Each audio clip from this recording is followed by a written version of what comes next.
Hello dear student, myself Mayank sir. Dear student, आज जो topic है वो पाई का वैल्यू निकालने का है और बड़ा इंपॉर्टेंट टॉपिक होने वाला है, इसको देखिएगा आप एंड तक। डियर स्टूडेंट, पाई जो होता है वो रेशियो होता है सर्कमफेरेंस और डायमीटर का। तो इसको सर्कमफेरेंस के ऊपर डायमीटर को ऐसे हम रखें ऐसे, तो कितनी बार जो रेशियो बनता है वो आपका मेजरमेंट के थ्रू आता है। बट पाई की वैल्यू एग्जैक्टली निकलती कैसे है, कैसे क्यों आखिर पाई की वैल्यू को अभी तक नहीं निकाली जा सकी एग्जैक्ट वैल्यू, उसके पीछे जो रीजन है वो हम समझेंगे आज। डियर स्टूडेंट्स, जो इसमें सी है सर्कमफेरेंस है, उसका जो वैल्यू होता है, उसको जो फॉर्मूला डेराइव किया गया है, जिसका डेरिवेशन का डिटेल वीडियो मैंने डिस्क्रिप्शन बॉक्स में उसका लिंक डाल दिया है, उसको आप देख सकते हो। वो कैसे आता है पहले हम उसको लिख लेते हैं। वो होता है, फॉर्मूला होता है बेटा, limit n tends to infinite n multiplied by D sine 180 degree upon n होता है। अब इसमें n क्या चाहिए बेटा? n होता है नंबर ऑफ इक्वल कॉर्ड्स, जो मैंने यहाँ पे खींची है इक्वल कॉर्ड्स है, n number of equal chords है, और d जो है वो डायमीटर होता है सर्किल का। तो अब यहाँ पे n के वैल्यू हम पुट करेंगे तो हमें सर्कमफेरेंस मिल जाएगा, और इस फॉर्मूले को यहाँ पुट करने पर d कैंसिल हो जाएगा और हमारा पाई का वैल्यू आने लगेगा धीरे धीरे करके। लेकिन सर्कमफेरेंस हमें तभी मिलेगा जब n की वैल्यू इन्फिनाइट होगी। अगर हम n की वैल्यू कम लेंगे तो सर्कमफेरेंस अप्रोक्सीमेट हमको मिलेगा, और तब पाई की वैल्यू ऐसे अप्रोक्सीमेट आती जाएगी।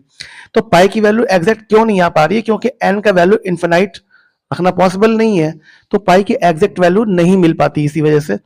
और फिर डेसिमल प्लेस की वैल्यूज भी बदलती रहती है। तो हम लोग ने यहाँ पे क्या किया कि ये जो c का वैल्यू है यहाँ पुट करेंगे तो हमें पाई का वैल्यू मिलता है limit n tends to infinite. देखिए डी और डी कैंसिल हो जाएगा, तो मैं उसको शो नहीं कर रहा हूँ। इसका डिटेल वीडियो लिंक में, इसका जो लिंक है वो डिस्क्रिप्शन बॉक्स में दिया हुआ है, इसको आप देख सकते हो। तो ये पाई का वैल्यू यहाँ से निकलेगा। अब n का वैल्यू मैंने रखा है पर 10, तो 10 रखने पर मिला 3.0901 सिंह, जबकि हम लोग जानते हैं 3.14 समथिंग होता है। और 10 रखने पर जब नंबर ऑफ कॉर्ड्स कम होंगी तो ऑब्वियसली कॉर्ड की जो टोटल लेंथ है वो सर्कमफेरेंस के बराबर नहीं होगी।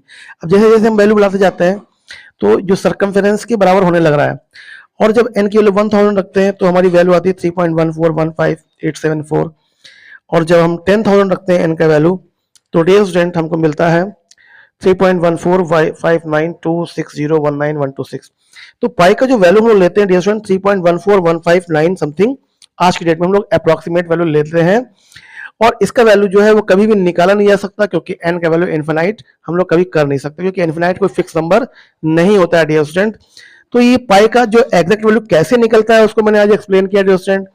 तो ये वीडियो आपको अच्छा लगा हो तो इसको लाइक करिएगा, शेयर करिएगा, और याद रखिए इसका डिटेल वीडियो आपका लिंक इसका दिया हुआ है डिस्क्रिप्शन बॉक्स में। तो डियर स्टूडेंट, इस चैनल को सब्सक्राइब भी जरूर कर दीजिएगा। And thank you dear student.